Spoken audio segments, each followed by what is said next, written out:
Kaos spesial dari Starting Eleven. Klik link di deskripsi untuk pre-order ya.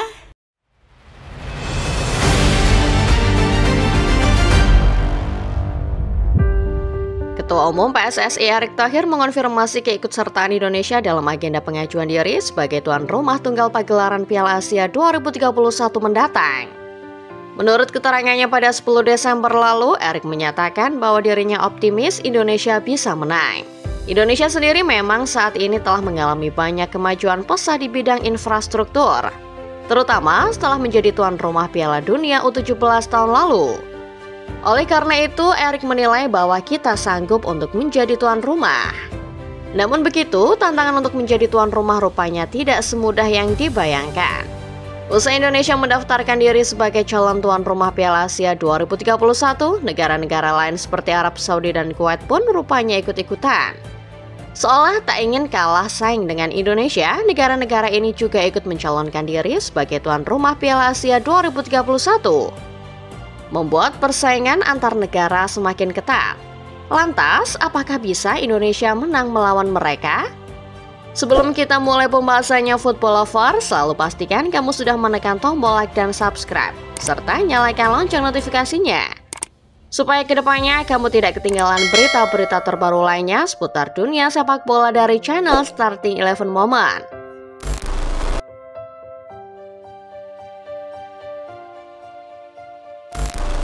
Sejarah timnas Indonesia di ajang kompetisi Piala Asia sendiri sebenarnya belum terlalu banyak. Semenjak awal diadakannya kompetisi ini, yaitu pada tahun 1956 atau 2 tahun setelah AFC didirikan, Indonesia tercatat belum pernah sama sekali memenangkannya. Meski pernah mengikuti kompetisi ini sebanyak 4 kali, pencapaian tertinggi Indonesia dalam sejarah bahkan hanya sebatas berpartisipasi di babak grup.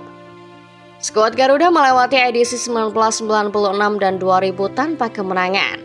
Sementara catatan lebih baik berhasil ditunjukkan di 2 edisi berikutnya pada 2004 dan 2007. Piala Asia adalah ajang yang mempertemukan negara-negara dari benua Asia dalam satu turnamen besar. Kejuaraan yang diadakan 4 tahun sekali ini pertama kali digelar di Hong Kong pada tahun 1956 dan dimenangkan oleh Korea Selatan setelah menumbangkan Israel di partai final. Selain menjadi negara pertama yang mencatatkan namanya dalam buku sejarah Piala Asia, Korea Selatan nyatanya juga merupakan timnas tersukses di ajang kompetisi itu. Bukan sukses menjadi juara, namun sukses menjadi runner-up. Menurut data Piala Asia pada tahun 2019, Korea Selatan mencatatkan namanya menjadi negara pertama dengan jumlah raihan runner-up terbanyak, yaitu 4 kali. Sementara itu, menurut data yang sama, Jepang di sisi lain adalah tim tersukses yang sebenarnya, dengan catatan 4 kali juara sejak 1992. Bukan main-main Football Lovers, timnas Samurai Biru memang sejatinya dikenal sebagai tim terkuat di Asia. Bahkan peringkat FIFA mereka pun menunjukkan fakta yang sebenarnya.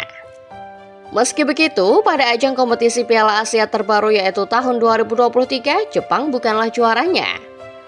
Timnas dari Timur Tengah yang sekaligus menjadi tuan rumah kala itu yakni Qatar justru yang sedang mendominasi dalam 8 tahun terakhir.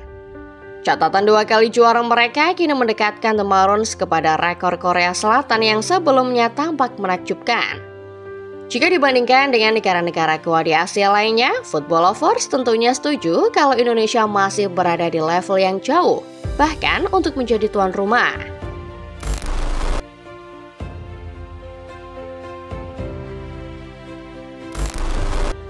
Meskipun dianggap berada di level yang jauh di bawah para dedengkot Asia, Football Lovers perlu diketahui bahwa Indonesia sebenarnya sudah sanggup menjadi tuan rumah Piala Asia. Indonesia sebelumnya telah menjadi tuan rumah Piala Dunia U17 pada tahun 2023. Berjalan dengan baik dan tanpa kerusuhan, Indonesia kemudian mendapat banyak apresiasi dari berbagai pihak atas pencapaian ini. Ini merupakan modal yang penting bagi kita jika ingin menjadi tuan rumah di Piala Asia mendatang. Selain itu, PSSI juga sepertinya percaya diri sebab Indonesia telah beberapa kali menggelar turnamen tingkat internasional. Stadion yang dimiliki Indonesia pun terbukti berkualitas dengan digelarnya kompetisi-kompetisi internasional seperti itu. Oleh karena itu, Ketua Umum PSSI Erick Thohir pada bulan Desember lalu tahun 2024 menegaskan bahwa Indonesia resmi memasukkan bidding untuk menjadi tuan rumah Piala Asia 2031. Indonesia memasukkan bidding untuk menjadi tuan rumah tunggal Piala Asia 2031. Kita terakhir menjadi tuan rumah ajang itu tahun 2007. Itu pun bersama 3 negara Asia Tenggara lain. Artinya kita ingin menjadi single host di ajang bergengsi itu. Terlebih kita pernah menjadi tuan rumah Piala Dunia U17 tahun lalu. Sehingga dari segi kesiapan panpel dan fasilitas stadion berstandar FIFA sudah terpenuhi, ujar Erick Thohir. Pada awalnya Indonesia memang bisa percaya diri dengan prestasinya ini. Namun lama-kelamaan peserta yang memohon untuk menjadi tuan rumah Piala Asia 2031 ternyata bertambah lebih banyak. Seolah ikut-ikutan Indonesia, Uni Emirat Arab atau UAE resmi mengajukan permohonan serupa pada 20 Februari 2025. Tak hanya UAE, Kuwait, salah satu negara Timur Tengah pun rupanya juga ikut mendaftarkan dirinya. Terbaru, Uzbekistan, Tajikistan, dan Kirgistan juga bahkan mengajukan permohonan itu secara bersamaan. Dengan adanya negara-negara ini, kesempatan untuk Indonesia lolos pun berkurang. Ambil saja UAE sebagai contohnya. Jika dibandingkan dengan Indonesia, UAE tentu jauh lebih berpengalaman. 2 kali jadi tuan rumah tunggal yakni pada 1996 dan 2019 membuat negara ini punya kesempatan lolos yang tinggi. Selain itu, UAE juga memiliki pengalaman menggelar ajang sepak bola lain. Semisal Piala Dunia Usia Muda 2003, Piala Dunia U17 2013, serta beberapa edisi Piala Dunia antar klub.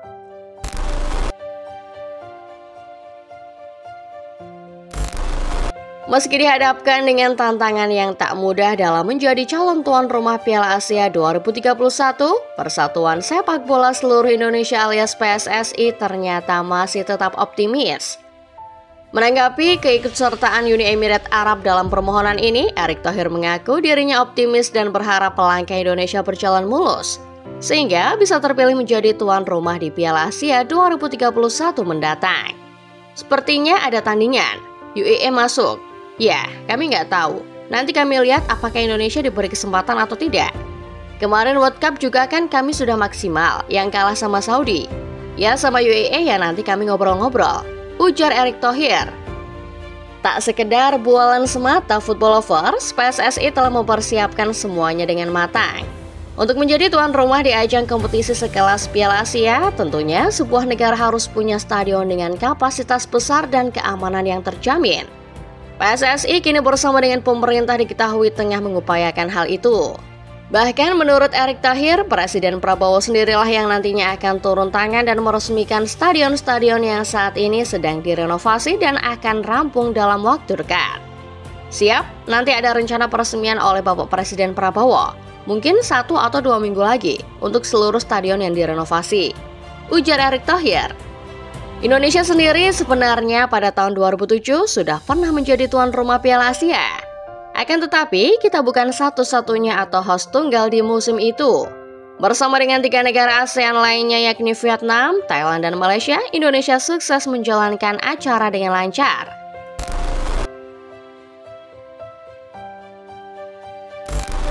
Peluang Indonesia untuk menjadi tuan rumah Piala Asia 2031 cukup menarik untuk dibahas. Terutama setelah negara-negara Timur Tengah seperti Uni Emirat Arab atau UAE juga mengajukan diri. Indonesia memiliki pengalaman dalam menyelenggarakan turnamen besar, seperti Piala Asia 2007 yang digelar bersama Malaysia, Thailand, dan Vietnam. Selain itu, Indonesia juga telah menjadi tuan rumah Piala Dunia U17 pada 2023, yang menunjukkan kemampuan negara ini dalam menggelar event internasional. Namun, persaingan dengan UAE dan negara Timur Tengah lainnya bisa menjadi tantangan besar, mengingat mereka memiliki infrastruktur olahraga yang lebih maju dan dukungan finansial yang kuat. Salah satu keunggulan Indonesia adalah besarnya pasar sepak bola di tanah air. Dengan populasi lebih dari 270 juta jiwa dan basis penggemar yang fanatik, Piala Asia 2031 di Indonesia berpotensi menghadirkan atmosfer yang meriah serta keuntungan ekonomi yang besar. Stadion-stadion utama seperti Stadion Utama Gelora Bung Karno, Jakarta International Stadium, dan beberapa venue lainnya juga telah mengalami renovasi dan peningkatan fasilitas. Di sisi lain, negara-negara Timur Tengah seperti UAE memiliki keunggulan dari segi fasilitas dan pengalaman dalam menyelenggarakan turnamen sepak bola tingkat Asia maupun dunia. Mereka telah sukses menggelar Piala Asia 2019, serta sering menjadi tuan rumah kompetisi klub seperti Liga Champions Asia dan Piala Dunia antar klub. Dengan dukungan finansial yang besar serta infrastruktur modern, negara-negara ini memiliki daya saing tinggi dalam proses bidding. Jika Indonesia ingin menang, maka strategi promosi dan lobby dengan AFC harus dilakukan secara maksimal. Kesimpulannya, peluang Indonesia menjadi tuan rumah Piala Asia 2031 tetap terbuka. Tetapi persaingannya sangat ketat, terutama dengan negara-negara Timur Tengah seperti UAE. Indonesia perlu menunjukkan komitmen yang kuat dalam hal infrastruktur, organisasi, serta dukungan dari pemerintah dan masyarakat. Jika semua persyaratan bisa dipenuhi dan Indonesia mampu memberikan proposal yang kompetitif, bukan tidak mungkin Piala Asia 2031 bisa digelar di tanah air, membawa kebanggaan bagi sepak bola Indonesia dan Asia Tenggara. Demikian Football Lovers, pembahasan singkat mengenai persaingan prosesi bidding tuan rumah Piala Asia yang kini semakin ketat. Bagaimana menurut Football Lovers sendiri? Apakah kalian optimis Indonesia bisa menjadi tuan rumah perhelatan terbesar Asia ini? Tulis pendapat kalian di kolom komentar ya.